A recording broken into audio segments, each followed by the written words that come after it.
I am Ferdinand Marcos, and I am the President of the Republic of the Philippines. I stand today on behalf of 110 million Filipinos. Hello people, hello words, and hello Philippines. Again guys, Let's Talk Vlog. Shoutout sa lahat ng mga Pilipino sa buong daigdig. So, although pang mga kababayan, mayroon po ako na nabanggit ko ito sa live, mga bes, itong EO41. May nagtatanong kasi kung anong saklaw. But anyway, mga kababayan, basahin po natin dito, ay napakaganda ito, mga bes, ang EO41. In short po lang natin, mga bes, Sabi ng PCO, the Department of Trade of Industry urged local government units, LGU, to religiously comply with the provisions of Executive Number 41, which sabi dito, which suspended pass-through fees of motor vehicles on national roads. So, ano ibig sabihin niya, mga kababayan? Basahin pa po natin dito, no? Sabi po dito, mga bes, prohibiting the collection of pass-through fees on national roads and urging local governments unit to suspend the collection of any forms of fees upon all types of vehicles transporting goods under the Section 153 or 155 or Republic Act number 7160 or the local government of Code of 1991. So, yun, mga kababayan, yan, nakikita nyo yan? Ayan, ilapit ko pa. Ayan, okay. So, ito mga kababayan, itong EO41, napakaganda ito, guys, sapagkat ay malaki po ang katulungan nito sa ating mga delivery truck. Bakit? Dahil saklaw po nito ang EO41. Ayan, sasabihin ko, guys, kung yung mga delivery trucks kasi, tricycle man or Mazda, or anong klaseng type ng vehicles na nagdi-deliver sa isang bayan, mga kababayan, ay bago po sila makapasok yan, no, sa isang bayan, magbabayad po sila ng kaukulang entrance, no? Una-una, no? Ito po ang saklaw ng EO41. Una-una, mga kababayan, mayor's fee, toll fees, sticker fees, and market fees, entry fees, discharging fees, and deliveries fees. Dahil po sa bisa ng EO41, yan po ay sinuspindi po ng ating mahal na Pangulong Marcos Jr. at malaki po ang katulungan nito sa ating mga kababayan na nagde-deliver at less gastusin po yan. Lalo na ngayon, mag-December, alam po natin, magmahal na naman at marami na naman ang magde-deliver ng mga vegetables,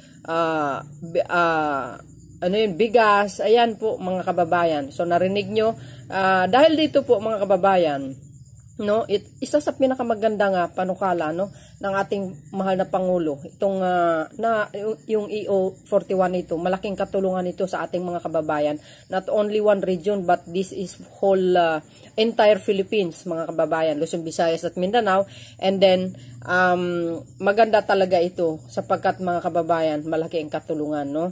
At actually nagpapasalamat ang isang grupong magbabiyahe. So pakinggan po natin, mga bes, at pakinggan nyo din ang mungkahi ng ating mahal na Pangulo regarding this EO41 sa kanyang interview dyan po sa Siargao. But before that, don't forget to like and hit the button bell para lagi kayong update. So yun guys, see you again and bye.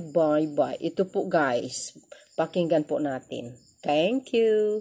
Pangulo, dahil ito po ay napakalaking tulong sa lahat po ng ating agriculture sector na naghahanap buhay po. Napakalaki po itong aluan at kabawasan sa mga gastusin po, lalo na kung ngayon lahat po halos ay nagtataasan.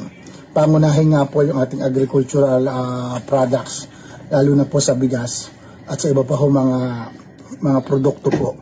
Ito pong EO41 na to, napakalaking tulong po nito at makakabawas po sa mga gastusin namin.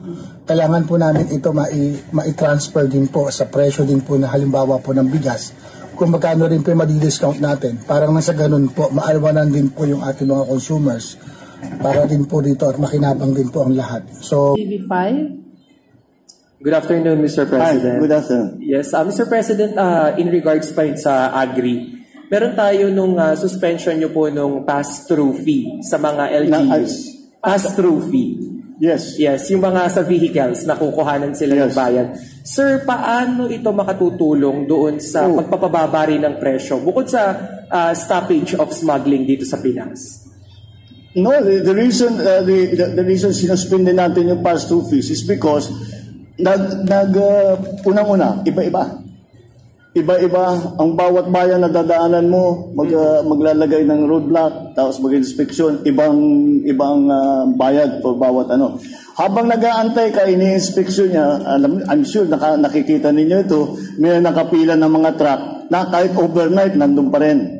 Kaya ease of doing business ang ating ginagawa. We are doing this to ease doing business and to lower the cost of transportation. Kasi kung dire-diretso yung truck na makapunta doon sa pupuntahan niya talaga, mas mabilis, ibig sabihin, mas mura ang magiging transportation. So isa yun sa ano. Tapos dahil hindi na tinitigil sa bawat boundary, mas mabilis ang pagdaan. So it's really about the ease of doing business and to simplify again the procedures that are required for a transporter to bring the produce, especially from the farm, to the market. All right. Thank you, President. Thank you.